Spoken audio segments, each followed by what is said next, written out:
Today we are here with Alessia, who's one of our yoga teachers at Warrior One, and we're talking about yoga and pregnancy. So before we kick off, I'd love to hear a little bit more about you, your background, what you do, and your expertise in yoga and pregnancy. Yes, thank you, Nova. So I'm Italian, originally moved to Melbourne about 5 years ago, and I've been teaching yoga since. I became a prenatal yoga teacher just before my first pregnancy. And I think that has really shaped my practice in a way. I feel like pregnancy has shaped my practice and my practice has shaped my second pregnancy as well. Now at Warrior One, we don't have prenatal or postnatal classes. We have classes that are available to everyone, whether they've been on their yoga journey prior to getting pregnant or they've just started yoga because they've become pregnant and their doctor or their physician has recommended it.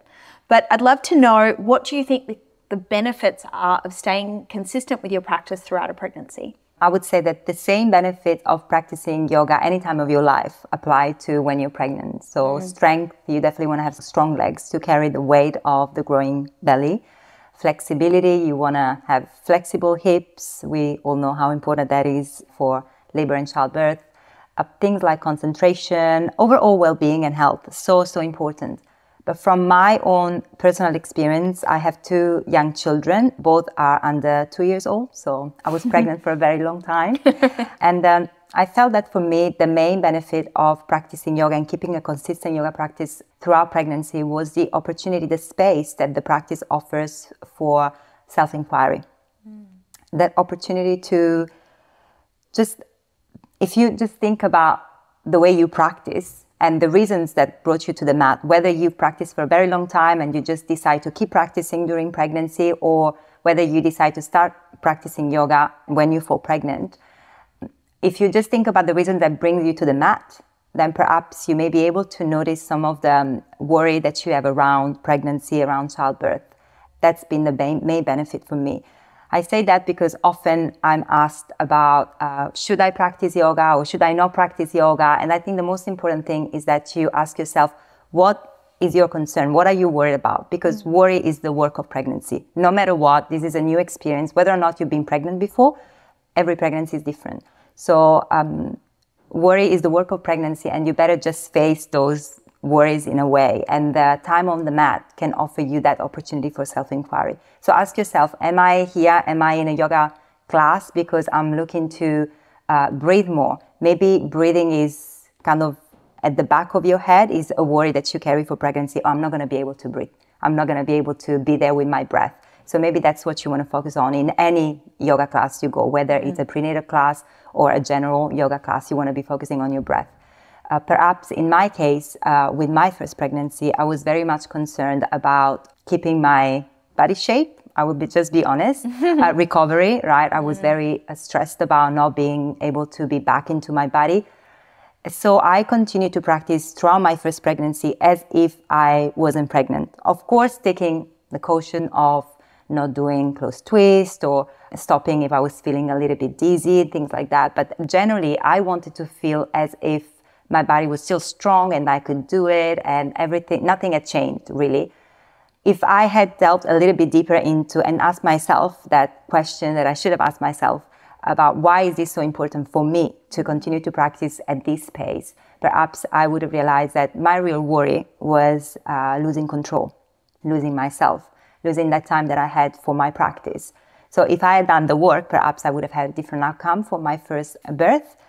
Which wasn't the ideal outcome for me, for what I wanted. I really wanted an unmedicated birth, a natural birth, physiological birth. It didn't happen for me, so I had an epidural, followed by an episiotomy, followed by an infection on my episiotomy. So it was a cascade of things, and I will not be ashamed to say that I had a bit of postpartum depression. I didn't know that I had it at the time. I thought, I don't have postpartum depression. I'm a yoga teacher.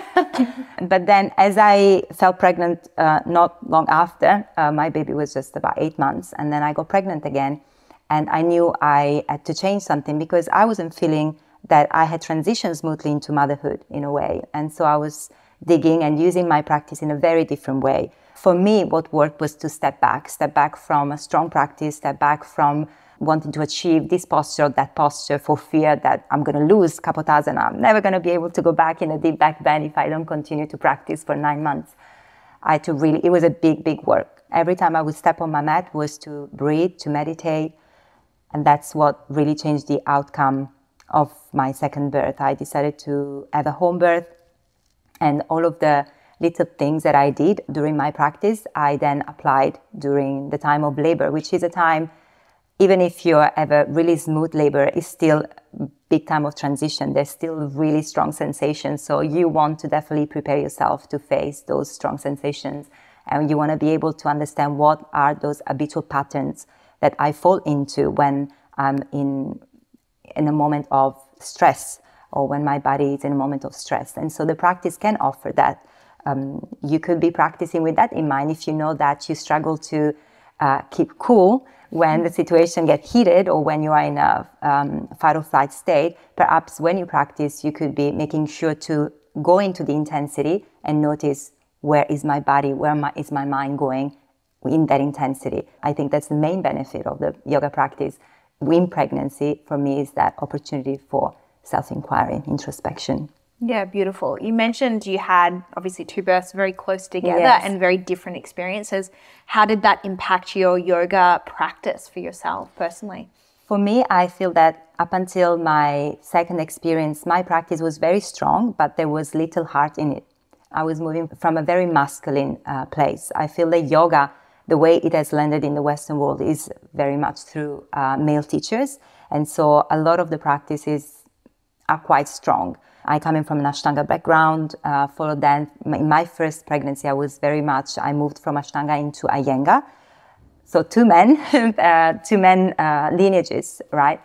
Definitely the Iyengar practice, which I still love a lot, was beneficial in a way because it did keep my body very supple. I had a very quick recovery. 3 months postpartum, I was feeling and doing what, I was doing 3 months before I got pregnant. But mentally, I didn't feel like I was happy with my state of being, or with the way I was mothering. And so, I decided to change that in a way, and I decided to invite more of the feminine in my practice, which I do now. It helped me a lot with the birth of my second child, and it really informed my practice in the sense that now I feel like I want to blend the masculine and the feminine. But it's hard because I'm 37 and living my whole life with this habitual pattern and living, following men's values in a way, that wanting to achieve dominance, control. It's difficult, but the birth of my second baby boy definitely gave me that cathartic moment of understanding through experience, which is yoga as well, realizing through experience. And so now every day I try to, in my practice, in my teaching, to share that with my students. The masculine, the feminine energy can be a nice match, and can be a very nice healing. It can be a healing practice. Yeah, definitely. Yeah. In yoga, we talk a lot about, we talk in Sanskrit, right? Which not everybody understands. So can you talk a little bit about what Mula Bandha is, and then I guess how it relates to yoga and what you get asked commonly in classes? This is interesting because I think we are the generation after my mom, right? Where women didn't used to do much sport or much physical things. And so I think a big problem of that generation was a prolapse, right? Having a really, really soft pelvic floor would cause a lot of women to just have issues postpartum. And so then there's been all of this movement towards doing your Kegels and the strengthening of the pelvic floor. This is Mula Bandha, right? It's this lift of the pelvic floor up towards your heart, let's say, towards your belly, and then continuing to lift it up, which is so typical of people that do sport, because you want to have a strong pelvic floor so you can keep everything up and have more power, right? That deep core strength. That is definitely very, very important. But I think nowadays we live in a society where generally women will do exercise of one type or the other. So that's why I always say in pregnancy, it's very individual, because there will be some women, maybe yoga teacher, Pilates teacher, women that do a lot of F45, sport, fitness, and they will tend to have a really strong pelvic floor, which is a great thing. Great thing to have a strong pelvic floor, great thing to practice Mula Bandha. What I would advise is also to perhaps even seeing a physio, a female physio, to realize whether or not your pelvic floor is actually over tight. Because that was my case. I had an over tight pelvic floor, and postpartum, about 6-8 weeks postpartum, this is very personal, but I'll share because I know that some women are out there, and I know that this is such a common thing that happens and no one talks about. I had incontinence, and I was thinking, I thought that I always had really strong pelvic floor, mula bandha, Ashtanga practice, really strong pelvic floor. What is going on? So I went to see a pelvic floor specialist, female physio. She told me, I was about 6 weeks postpartum, I think, and she told me, how is your pelvic floor so tight? You just have given birth. And I thought, oh my gosh. She said, you are not able to relax it. So I was able to contract when she was asking me straight away. But when she was asking me to release it, it was, when your muscles are tight and they just, when you do pressure point, pulsating. Yes, they were pulsating. It was pulsating the pelvic floor because I just didn't know how to release it. And then this whole world opened. I'm like, how I didn't know. I had a over tight pelvic floor. And so my whole second pregnancy, I didn't do any Kegel because that wasn't helpful for me. That wasn't helpful to lead me into my second pregnancy. So that's why I wasn't practicing that strong that I used to do. I was doing more yin, more relaxation, meditation, breathing, and things like that, because that was my case. So I would say, I'm not telling you don't do any Kegel, because that's definitely not my advice, but just ever think if you can figure out by yourself, perhaps you know your body very well, or perhaps go see a physio or talk to someone that knows about this if your worry is about having a long labor or not dilating or other things that could be relating to the pelvic floor. Have a chat to someone that understands it. Yeah, thank you for sharing. And I think it's important, right? Like, as you said, it's a vulnerable moment to share some personal things that have happened, but it's also really nice because in yoga we have, a community, and it's important to make people feel that are potentially listening to this, like, oh, I'm not alone in that. Yes. So common, incontinence, I have to say. But women don't talk about it, almost like it's something to be, to be ashamed of. And did not have any of these issues with my second. So just saying that I did not do my Kegel. I kept my pelvic floor super soft. Had a home birth with my second, like natural birth without medication. And I didn't have any issue with incontinence after. So I thought that was interesting in a way. Yeah, definitely interesting. So lastly, we'd love to hear some tips of how people can potentially prepare for their birth through yoga, and what do you recommend? I have a few things that really helped me, and I thought they were like just so powerful. I felt so silly that I didn't explore them with my first. Firstly, I would say choose music that you like. Choose music that you resonate with. So I had a playlist of music that actually Phoebe, another one of your teachers, she gave me for her home birth. Oh, and then I started to listen to this music every day. So every day I would have a ritual. Having a ritual, I think, is very much also a yogic thing because it helps us to focus. So I had a ritual of things I would do every single evening. One was taking a warm bath. It was winter when I was very pregnant. So I decided to take a warm bath because I knew I was going to birth in water. So I wanted to get myself really familiar with that condition of being in warm water, listening to the music that I was going to play during labor, almost like hypnobirthing, right? So making sure that my mind was accustomed to that experience of the warm water, the nice music, the nice scent that I wanted.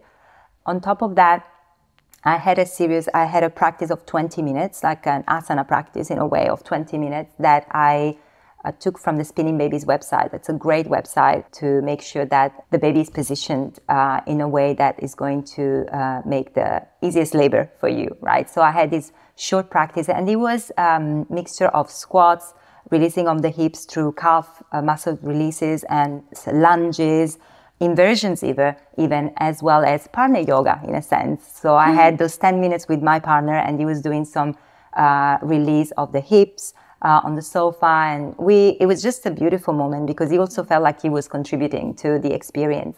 So yes, yoga in a sense, but the intention was towards like making sure that the baby was positioned in a good way. And lastly, so I would say have a ritual. If you're planning on birthing in water, make sure you take a bath every other day to familiarize yourself with the experience of being. And maybe you can even visualize, yourself opening up into that experience of laboring and giving birth in water. Another yoga tip that really helped me, and again, something that I did not think about at all with my first, was the power of mantra, which in pregnancy, they're called birth affirmations. So I had these beautiful birth cards that my partner had bought for me all over the house, in the bathroom, above the bathtub, where I was practicing yoga. And it's so powerful because I was reading these sentences, these beautiful quotes, birth affirmations every day. They became like mantras for me. Some of them I didn't even know unconsciously, just were in my heart. And when I was laboring, I would just anchor myself to these affirmations or mantras in my mind, and they would help me to come back to what was my intention for my birth. So having some mantras or birth affirmations, definitely another yoga tip. And finally, community. That was the biggest thing for me. Surrounding myself of people that I trusted. So if you have a beautiful space where you practice, such as Warrior One, having a community of people that you trust, and then maybe choosing some of those people that you share the practice with every day to be of support in moments that you're feeling a little bit down while you're pregnant or postpartum as well. Or perhaps you may choose to have them at your birth, like I did. Phoebe, one of your yoga teachers, she was at my birth. And it was just amazing, the connection that we had, I guess, also from being friends from before, but also practicing as well the same yoga, right? That helped me a lot feel at ease in my own birth. Oh, that's beautiful. Yeah, I mean, a lot of our yoga teachers have had kids, yes, or are currently pregnant. So I do think it's important, if you are coming to the studio as well, right, to have a chat with the teacher. Absolutely. I personally haven't been pregnant, but I still have knowledge from the teacher trainings I've done and talk to people over the phone or in the studio of what might be best for them. And we're all on our own personal journey. Absolutely. And it's important to, ensure that you are getting the right advice for you, but also coming into the studio and connecting with like-minded people and having that conversation. It's powerful. 100%. Yeah. Thank you so much. It was such a pleasure to have you in today. Thank you. Well.